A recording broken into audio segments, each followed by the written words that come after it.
So in this example, we are going to look at graphing these different transformations. And when we do that, like we said in the previous video, we're going to use this idea of shifting left to right, stretch, shrink, reflections, and then up, down. Really similar to how I do this in pre-cal algebra class. So let's look at a few of these. So we analyzed number 11 earlier. So let's look at that one. Y equals 2 sine of x.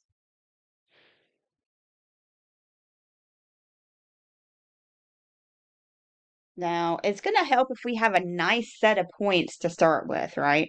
So we're going to use y equals sine of x, and I'm going to build this chart.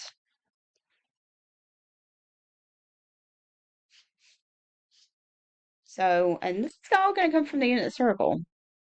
So let me pull up my unit circle here, and we want some nice points that's on that unit circle for the sine function. We could use any of these points, but if we have nice numbers, it's going to make it a lot easier. So let's start at 0. At 0, the sine value is going to be 0. At pi over 2, the sine value is 1. At pi, the sine value is 0. 3 pi over 2, we're at -1. And then if we go back to 2 pi, that's a full revolution around the circle. So this is the chart I'm going to use for just about every sine transformation I'm going to do. And I can do something similar for cosine. So first thing, do we have any left or right changes? No, we don't have a left or right change here because nothing's being affected by that x. Do we have any stretches or shrinks? Yes, we do have a stretch or shrink. This is stretched by a factor of 2. So remember what that 2 in front does. That 2 in front is a vertical stretch. Okay, vertical stretch means we're going to multiply the y values by 2. Now, we didn't do anything to the x values, so they stay the same. And then we didn't have any reflections, and we didn't shift up or down. So this would be the points. And if we were to graph these points on a Cartesian plane, which we could do. Oops.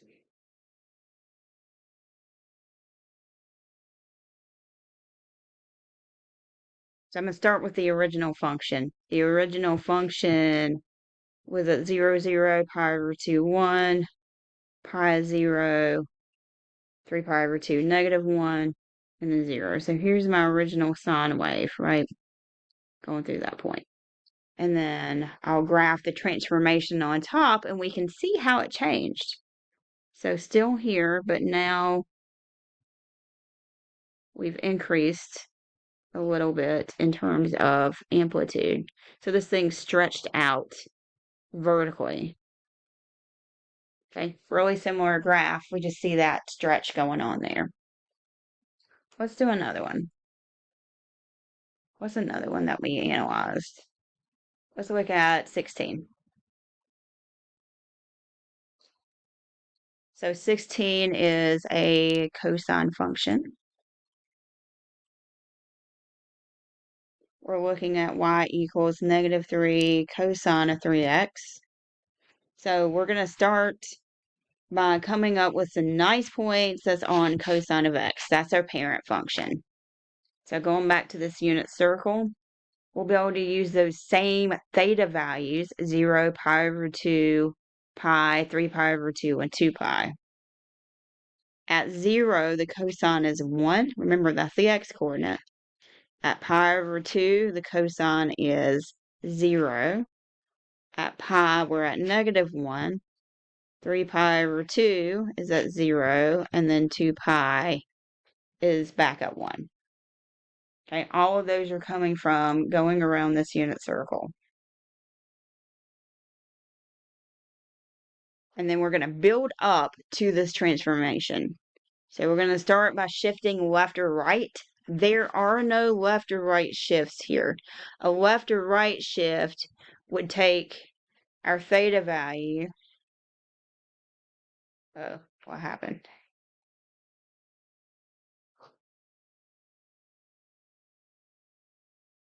It would take theta and that stuff inside here, and we would see a plus or a minus here, maybe something like this. This would shift right pi units.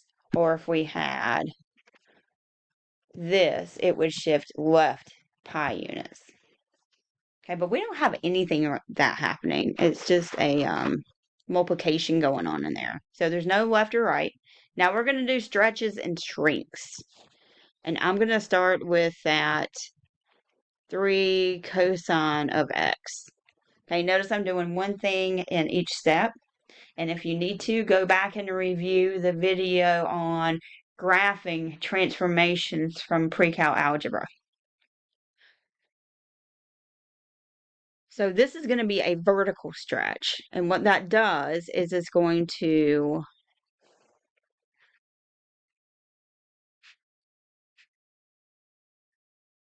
multiply y by that number in front, which is going to be that 3. So if I were to multiply y by 3, I'm going to have 3, 0, -3, 0, and 1. All the x's stay the same. We're only changing one thing in each step here.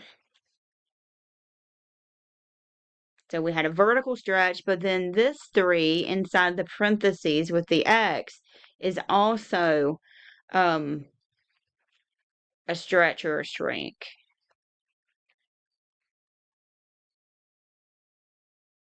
So you can see how we're building this one step at a time, starting with the parent function, then multiplying by 3, then putting that 3 inside with the x. Only one step at a time in each table. So what this does is this is a horizontal compression. And it's going to multiply all the x's by a factor of 1/3. It's always the reciprocal of what's going on in there. So I'm multiplying the x's by 1/3. So pi over 2 times 1/3 is pi over 6. And then we're going to have pi over 3. And then we have 3 pi over 2 times 1/3, which is going to be a pi over 2. And then we're going to have 2 pi over 3.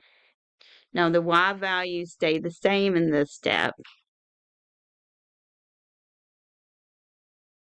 Oh, it looks like I forgot to multiply that last one by 3. Let's correct that now in both of those tables. And then the last thing we're going to do is the reflection here.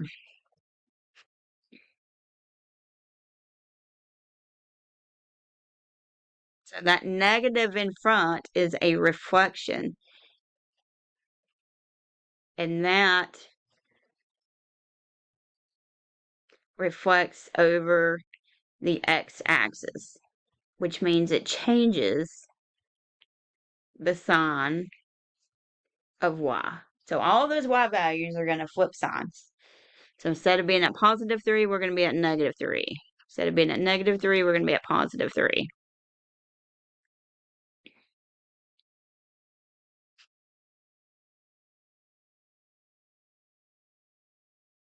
X's stay the same.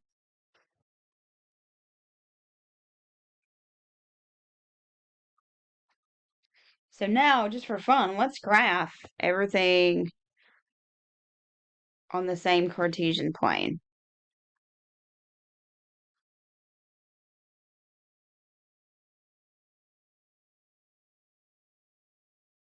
So this would be pi over 6.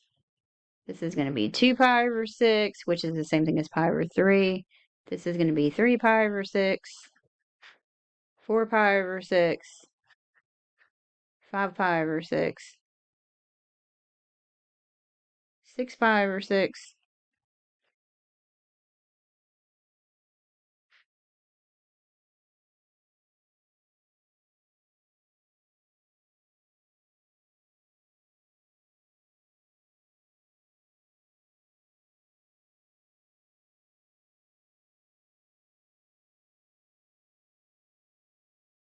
Okay, now some of those are going to reduce, right? We could reduce those. If we wanted to, I wanted to make it easy to be able to see that. So I just wrote everything in terms of pi over 6. I'm going up by pi over 6. So let's start by graphing this parent function. What does that guy look like? We have a point at 0, 0. We have a point at pi over 2, 1. At pi negative 1.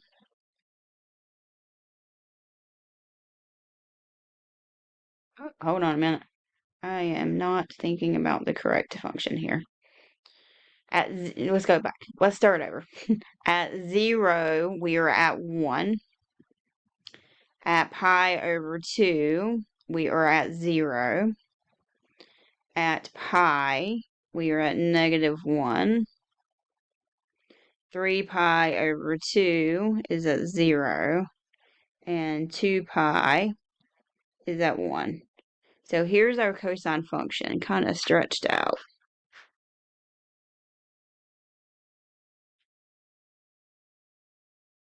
And then it would start repeating itself.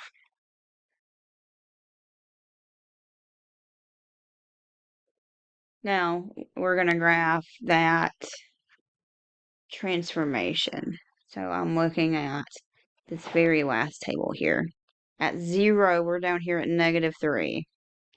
At pi over 6, we're at 0. At pi over 3, which is 2 pi over 6, we are at 3. Pi over 2, we're back at 0. 2 pi over 3, we're down here at negative 3. And then it would start repeating itself. So you can see major changes happening here, right? We can see how that amplitude, how that height changed by a factor of 3, and you can really see that comparing it from here to here. You can also see that reflection going on because we went from a positive y value for the first coordinate to a negative y value for the second coordinate.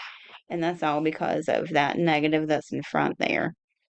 And you can see how that period changed as well. We went from 0 to 2 pi here for the original cosine function, that parent function. And then when we graph that transformation, we just went from 0 to 2 pi over 3. So you're seeing all those different pieces come out.